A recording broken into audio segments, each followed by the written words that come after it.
மேல்நிலை கல்வியை முடித்துக்கொண்டு அரசாங்க பல்கலைக்கழகங்களில் உயர்கல்வியை தொடரும் மாணவர்களுக்கென அரசாங்கம் பிரத்யேகமாக ராஹ்மா மொபைல் பேக்கேஜ் திட்டத்தை அறிமுகப்படுத்தியுள்ளது. அதன் வாயிலாக வெறும் 30 ரிங்கிட் விலையில் 30 கிகாபைட் இணைய சேவையை மாணவர்கள் பயன்படுத்தலாம் என தொடர்பு அமைச்சர் ஃபாமி பட்ஜெல் தெரிவித்தார். அதோடு அந்த சேவை 180 நாட்களுக்கு செல்லுபடியாகும். அரசாங்க பொது பல்கலைக்கழகங்கள் மற்றும் தேர்ந்தெடுக்கப்பட்ட திறன் கழகங்களில் பயிலும் மாணவர்கள் மட்டுமே அந்த சிறப்பு திட்டத்திற்கு பதிந்து கொள்ள முடியும்.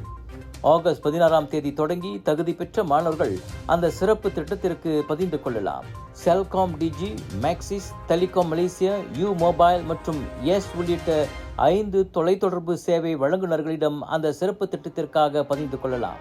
அரசாங்கத்திற்கும் தொலைத்தொடர்பு நிறுவனங்களுக்கும் இடையிலான ஒத்துழைப்பின் அடிப்படையில் இந்த ராமா திட்டம் வழங்கப்படுவதால் அதற்கு சிறப்பு நிதி ஒதுக்கீடு எதுவும் இல்லை என்பதையும் ஃபாமி தெளிவுபடுத்தினார்.